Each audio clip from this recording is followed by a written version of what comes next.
some package for us, but please, I'm reminding you again, miss it for us. Okay, I'm sure you took water as well. So slow. And a pan or the pan or come because pan is baked here in our local setting. So okay, yes, we'll miss it too. Yes, thank you. Good afternoon to our listeners, and we can see that the whole town is in red and black. Yeah. Let's send our condolences to families that have lost their loved ones. It's not easy to lose a loved one, so we send our condolences to them, and we pray that the Lord comforts them in a very special way. Last 2 weeks, let me apologize for not being able to come here last week. It was due to circumstances beyond my control. Last 2 weeks, we talked about bonding with our children. Yeah. We mentioned that we need to show our children love without assuming they know that we love them. Yeah.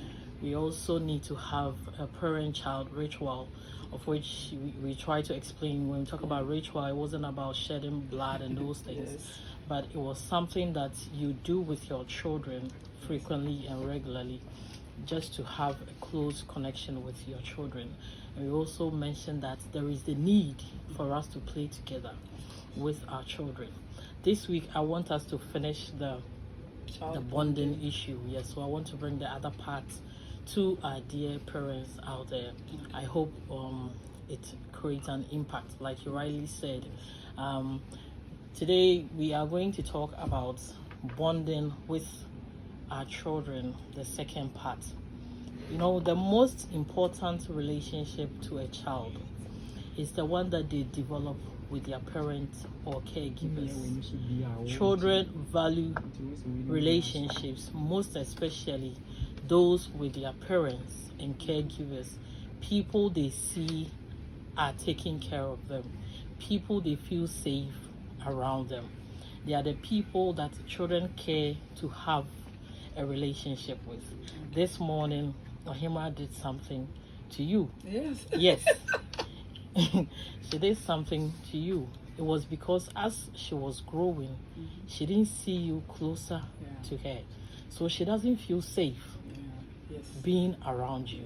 So when it happens that way, anytime they meet you, they want to give you the negative attitude. Yeah, that's true. Yes, but when they know you, they grow around you. Anytime they see you, there is no way Ohima will see Felix and shun him. Yeah. Even if she has to shun him, it will be within some few seconds. Yes. Then she comes back, because she always sees her and she's always playing with her. So that is how children behave most of the times. Yes. So that's why I'm saying that the most important relationship to them is the one they develop with their parents or caregivers.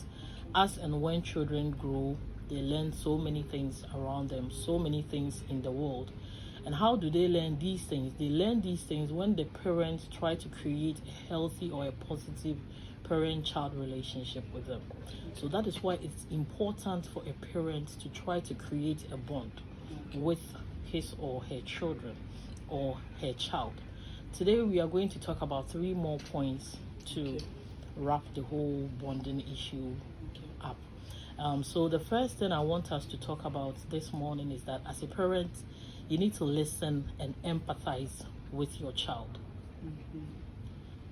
Anytime our children bring issues, we need to try to listen, and we need to try to understand how they feel out of that situation they brought to us. You know that connection starts with listening. Yes, even as we were growing up as adolescents, as young adults, when you meet a guy and the guy wants to make his intentions clear to you, what do? They invite you out. Of course. On a date, you go, you sit with him alone at a place, then there the guy makes his intentions to you. Yes, it could be in the form of talking and all that. So children are also like that. They like to share their issues with us. They like to share their feelings with us. But the way you receive it, your reception, is going to inform the child whether to come to you again to share the issue with you or to halt it right there at the first instance. So we are saying that as a parent, you need to be a listening parent, and you also need to be emphatic. You need to understand how your child feels and try to put yourself in that same feeling of your child. Because I keep telling parents that what you might feel is minute might not be minute to the child sharing that issue or that problem with you. So all the time as parents, we need to try to create that listening environment for them. If they share issues, this issue, even if you listen and you don't understand, you try to question for the child to help you to understand that thing the child is going through. I've said that if you try to understand it, it even helps you to counsel the child, whether it is an issue of bother or an issue to be trashed out. But if you listen to the child, you are disturbing me, this is nothing to worry about, you are disturbing me. You don't know how the child feels with that issue you find minute. The child might be feeling a whole headache over that small issue that you see. So as parents, as and when we listen to them, we also need to try to understand them and put ourselves in their feelings. If what they are sharing with us is positive, if it has to bring happiness, if it has to bring joy, celebrations, we need to do that together with them. If what they're sharing with us brings sadness, it brings sorrow, we need to try to understand and cry with them. Yes, and put ourselves in the way they feel. It might not be crying, but you put yourself, you try to let the child feel that you're also sad with them, or yes, you are in the same mood. You are in the same shoes with them. The way they feel, you also feel the same way. I think even when you do that, you are trying to communicate to the child love. Yes. Because yes, you are trying to communicate, and we have already mentioned it, that we should let them know that we love them. Okay. And we do care for them. So the first thing I want parents to take note this afternoon is that we need to try to listen to them and then try to understand their feelings and be in the same shoes with them. Okay, so mommy, before you go on with your next point or further explanation on this point, my sister's third child, Ahenia. So I think it was Wednesday? It was Wednesday. So she was trying to complain. She said she had a wound at part of her bottom. So immediately she said, "Mommy, I have wound here." Me and my sister said, "Huh? Where?" Because so suddenly, she herself, she was also shocked and she stopped. So I asked, Irene, which part of, because you said your buttocks, and we were like, hey, what have you gone to do that? So that was how come we shouted. And so she stopped complaining, and I tried to find out, because I wanted her to show us where the pain is. Yes. And she wasn't willing to tell us because of the shout we gave when she complained, or when first she said it. Yes. So we had to bring our tone down. So you better like talk to her calmly and said, "Oh, Ahinia, which part?" Pretended we are just laughing with her, or we are in the same mood. We care about what she's saying. That was when she continued saying or showing us where the wound, because for the first part when we shouted, she just laid back. She didn't want to continue because she felt like, hey, I don't know, I'm sure she also thought maybe we thought she's going to do something. That was why we were shouting like that. So it's true. Bringing your tone down sometimes when they raise certain comments or they raise their concerns, you should tone your voice. It doesn't matter what at all they are trying to tell you. Lower your tone, just feel with them. That way you'll be able to get whatever at all that. Yes. You know, they are now growing and do not understand so many things. There are so many things you understand that they do not understand. So the reactions that you give to certain things, they might find normal. The moment you give that reaction above what they expected, it draws them back. So trying to explain things to them in that positive manner helps them to grow well, and it brings them closer to you all the time. So later I told my sister, Grace, we shouldn't have shouted, we should have just listened calmly so that she could continue with whatever she was saying, because you see Arabia, she's not willing to tell, she's not told us everything, because for the first time, something of that sort. So it's very, very true. Thank you for adding up. And then also we need to create some time for our children. We need to create time, we need to give them attention. That time we are creating should be free from distractions. some people or some parents try to create time for their children in their minds. In their minds, they have taken an excuse duty from work because of their children. But when you come to the reality, physically they are not there. They are not there for the children. The time that you have told yourself, or you have lied to yourself that you are creating for your child, that time the child might need your attention and you might be on the phone. Oh, tell my sister that. She's always on her phone. Yes. The child might need your attention and you might be watching your favorite TV program. Because of that, if the child even wants to communicate with you, if the child needs that attention you claim you have given to or you are about to give to, it is not there for the child. I watched a movie some time ago and parents were in bed, mother, father, and the child was in the middle. So as and when they were in bed, the mother had her phone, father had his phone, and the child was in the middle. So the child didn't know what to do. Anytime he tries to go to father, the attention wasn't there. He tries to go to mother, the attention wasn't there. So the child also wanted to create something for himself just to engage him and then get him busy. So he got out of the bed. In the course of leaving the bed, he got to the living room. Unfortunately, the floor was wet and he tripped and hit his head on the floor. So upon hearing the sound, then mother dropped her phone, father dropped. Quickly they were going to find out. That was when they felt the child wasn't there at the time that he was supposed to be there. The doom, the harm has already been caused. You see? So we are not saying we should do away with these gadgets. We need them, all right. But there are times that when our children need our attention, we need to put these things aside. We don't always have to occupy ourselves with work. We don't always have to occupy ourselves with phone and friends and all those things. There are times, I remember my father had to quit his work because of his children. Wow. Yes, because at a point in time, he felt that his children were going astray. Okay.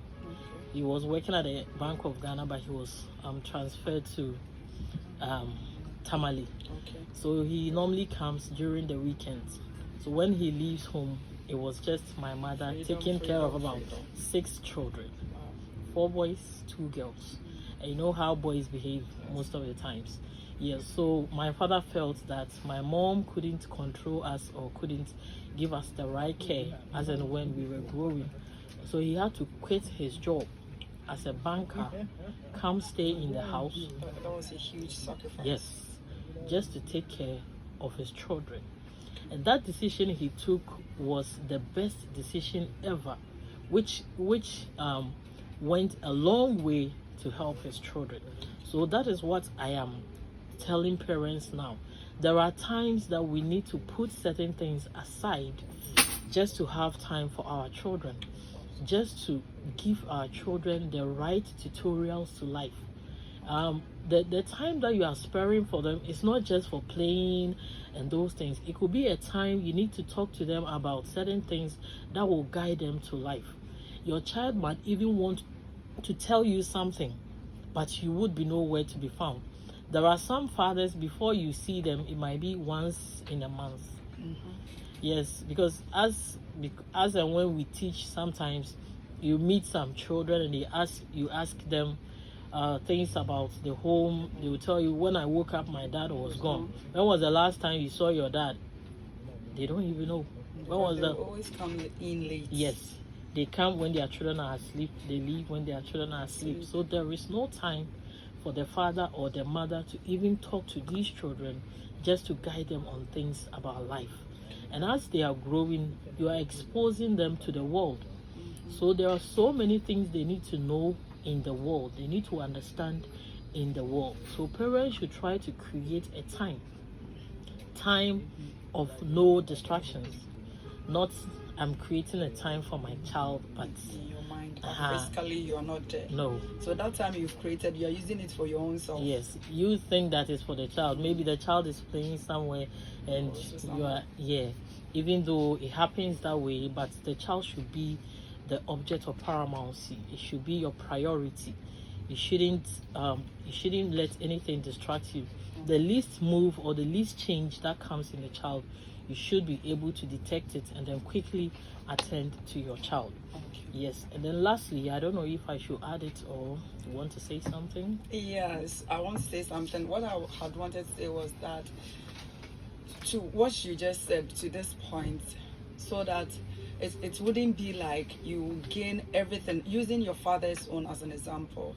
What would it profit a man, like Bible said, if you gain the whole world and you lose your life? So what will you profit you as a parent if you gain the whole world, or you gain all the money in this world, and at the end of the day your children will be in a stray, that money you fetched wouldn't be able to bring them back to the life you wanted for them. So I think that point, you are not done, but my point, or where I've learned my lesson from today's show, is this point. You might have time, you have to have time for your children. And it wouldn't be like just like you said, the child will be playing and you'll be somewhere else also doing your own thing. Sometimes you need to I think start a conversation. So on Saturdays you are not going anywhere, the child has nowhere to go, or after Saturday classes you will be around and you'll be in the house. You can call the child, it doesn't matter the age, you can call the child to you, closer to you, start a conversation, start interacting with your child. And so that it wouldn't be like I've created time for my children or my child, but the child will be doing something else whilst you be in a room on your phone. You can start conversation, get a child closer to you, start communicating with the child, bring a topic up, topic that you know is very, very relative to the child, and start interacting. You might not know, you might get something from that conversation which will help both of you a lot. That's perfect. Yes, and the last thing I'm adding is that we need to try to eat meals with them. You know, as a family, there should be times or often we need to sit as a family and eat, because eating meals together often brings about communication or conversation. Yes, I don't know the kind of family you grew up from, but you know, when you look at those families that sit at the table to eat together, the most commonest thing that takes place apart from the eating is conversation. Yes, that is when the girl child mostly tells the father, "Daddy, I need money for this." The boy child tells, "Daddy, I need this." They talk about all kinds of things, because both parents are there, children are there, people share their sentiments, how their day went and all that. So as and when you are doing that, you are creating room for children to bring up issues that they want to talk about. I even know families that before they bring third parties into their homes, they discuss with their children. Are you comfortable with this person coming to live with us? Are you comfortable if we do this? Are you okay? But when we come to this terrain, well, we need my gun. Oh no, but now there's money. Even now, some homes. We are learning. It's there. They've started these things. Yes, but just about 2%. Yes, and there is true. Yes. Maybe the number, whether you like it or not. That's why we need to learn these things. You know, whether you are in agreement or not. Hey, but you, what say do you have? No, yes, you even dare not complain, because they will just shout at you for you to. Yes, but we are saying that it will be prudent, because they also live in that house. Their safety is important. So as a family, let's try to sit together with our children, eat with them, talk with them, know how they feel about certain things. Sometimes bring a topic up, discuss as a family at the dining table. And then when you do all of these things, it even helps you as a parent to know your children very well. It helps you to know the level of intelligence of your children, so that those who need help, you try to build on. Those you feel are okay, you try to support them to do more.